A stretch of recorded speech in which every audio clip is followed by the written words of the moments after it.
We start. What's going on, guys? I'm Ricky Buzz, and I'm joined here with my friend Uncle Sharma, Yo, yo, yo. and we're going to be covering five things Antonio Conte needs to fix for next season. You want to take it away, or shall I? You can start, bro. There's a lot to Okay. discuss.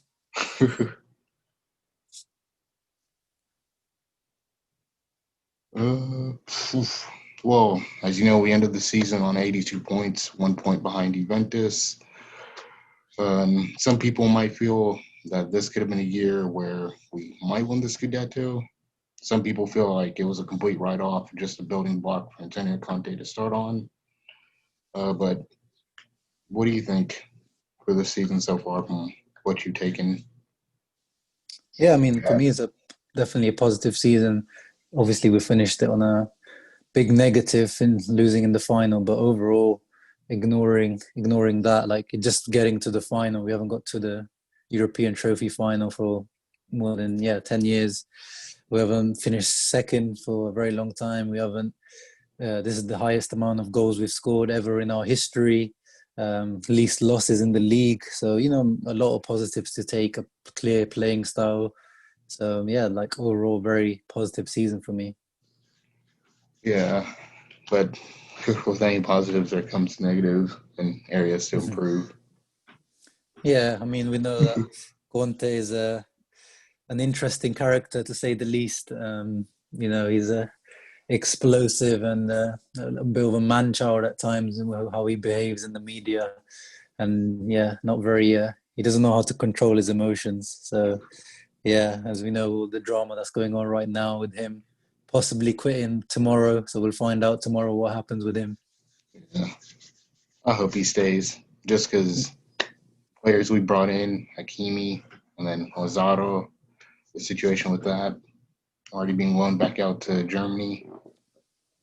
Yeah, I mean Lukaku as well. He pretty much came only for Conte as well. So Yeah, uh, I'm sure that some of the players, as you said, especially Hakimi, he must have been like, yeah, I'm going for that. The formation fits me down perfectly. Conte style of play, and then now he must be looking at his phone like us, like refreshing every few minutes to see.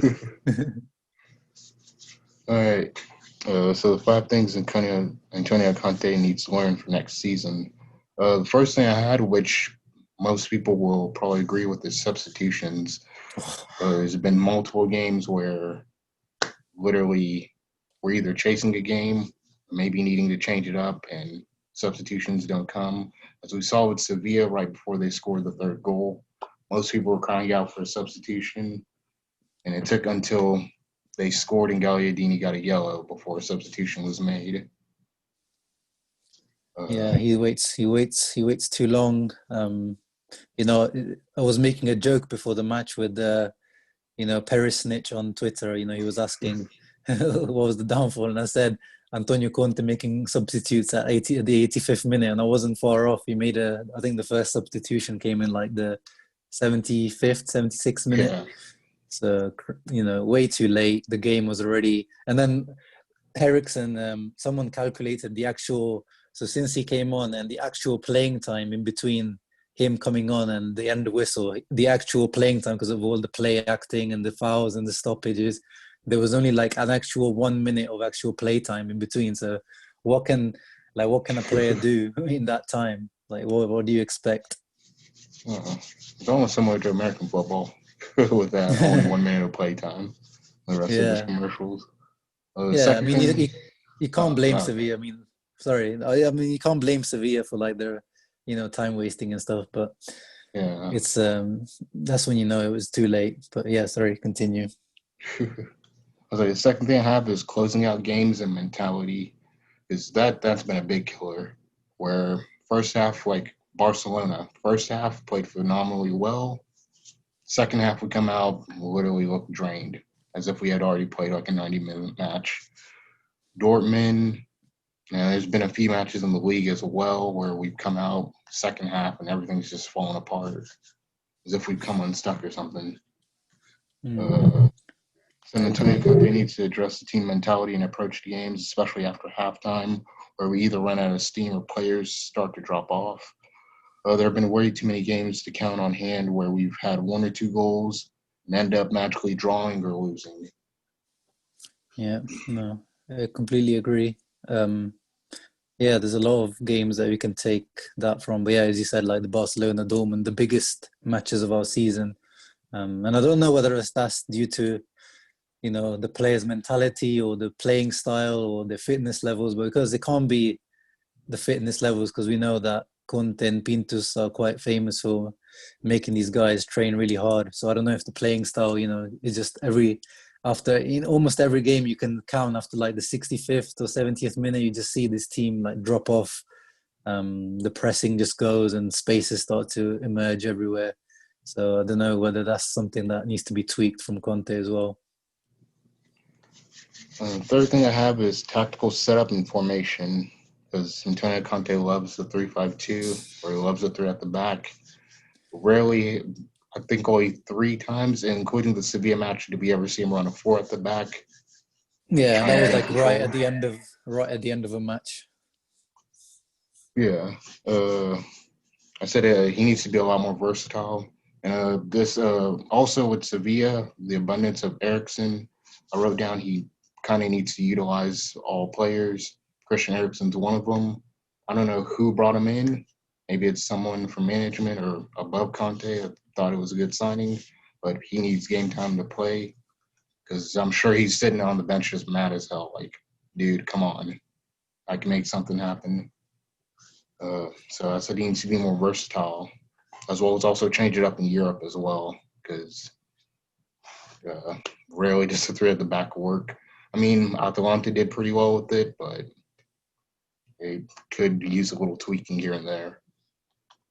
Yeah, I mean, as you said, like it's just a little bit of trying something different once in a while doesn't hurt.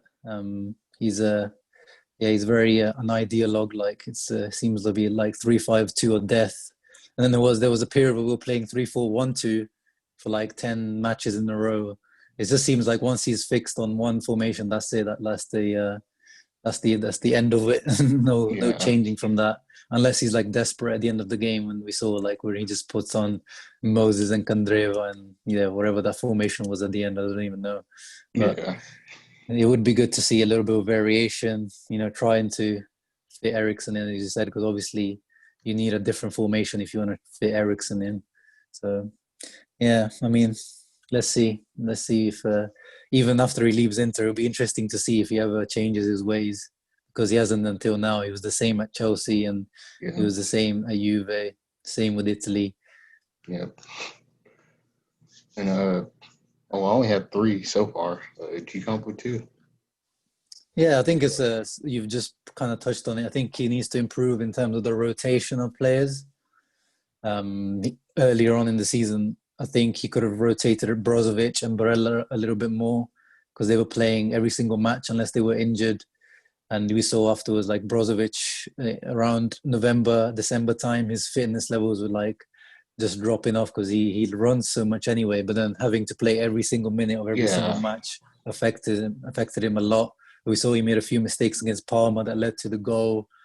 Just in general, Borja Valero, he didn't play him at all in the first 2 or 3 months, and then he admitted later on that I should have played Borja Valero a little bit more. So that kind of thing where he managing the energies a little bit better. Obviously, the Lukaku thing he can't help, because we don't have a substitute for Lukaku, so he kind of has to play every single match. But in the other positions where we have options and rotations, I think he could have done a little bit better. And just because his playing style is so intense as well, I think he needs to sub off players and give them a bit more resting time at the end of matches as well. Yeah. So that's definitely one improvement that I see from him. And the other one for me, to round it off to make it 5, is the handling of the media. Yeah, I was about to touch on that. Yeah, it's so funny because he's not a new coach. He's not a young coach. He's been around for a while, but it just seems like he still hasn't got to grips with how you should deal with media. In terms of, I remember that battle he had with Jose Mourinho in the Premier League, where Jose lyrically destroyed him. It was like a rap battle, and Jose just like Well, I'm not you gonna know, the lose my mic. head over it or lose my hair over it. Yeah, and you know, I was never suspended for match fixing or whatever, you know, all Yeah, that stuff. But you can just see Conte is just so emotional. He's not very cerebral. He's not very. He doesn't think things through. Like he's very. He says, which is kind of good to see. And sometimes, you know, a person in football that says things how he feels. But when you're the manager of a big team, you can't just be going out there every single post-match press conference and attacking the board, attacking, yeah, you know, directors. It's like it's, you know, as if there's not enough pressure. Right? You're just loading up more pressure, moaning about transfer market. You know, it just doesn't help. Like, just get on with it. You know, just you can speak about those things in private. You don't need to let the whole world know what's going on at Inter. So yeah, and that's something. that's an issue. I also wonder is like weren't or complaining about the transfer market. I even tweeted out Lazaro Valentino Lazaro loaned back out to Germany. I know tweeted out 20 million down the drain because we've Yeah, already spent what 20 million on him to bring him, yeah, and Conte barely used him, and he was yeah. his signing. So that's like the worrying part. And that was one thing I'm a little bit worried about. Or yeah, I'm a little bit worried about with Hakimi is if he uses him, because again, if he doesn't, that's like money more wasted. The quality, You can just imagine like D'Ambrosio just keep starting again like next year. The yeah, D'Ambrosio curse continues. yeah, But hopefully he should be the main guy on that right wing back position for a long, long time. Like yeah, this, if he finds some way to not use Hakimi, like then he needs to go because you know when you invest 40 million in a player, you need to he needs to play whether you like him or not. Like we can't yeah, have the Ericsson situation again.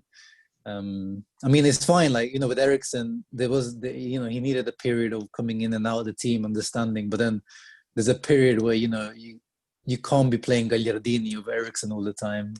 You yeah, have to find a way to fit Ericsson into this team because you know technically he's like a top player.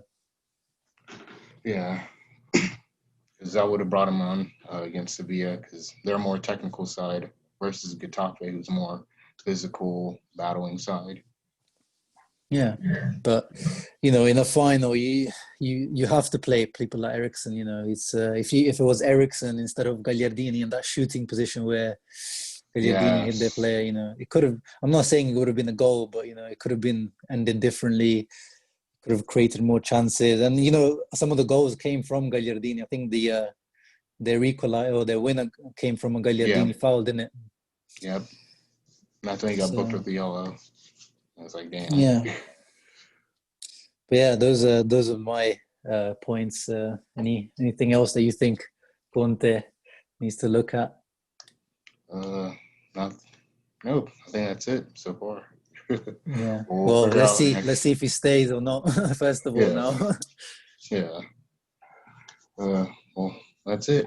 Until next season, we'll see from there how that goes. Thank you for having me, Sharma. What's your YouTube channel and your social media? Yeah, just search up Uncle Sharma on YouTube and R Shams on Twitter. Thank you for having me. This is your channel. Make sure to subscribe to Ricky's channel below. Leave a like, thumbs up, and subscribe. Thank you. I'll be sure to link Uncle Sharma's channel and his social media in the description below. So, Thank you. it's been it. Uh, happy. That's man. That's been it. Catch you guys later. And ciao. Ciao.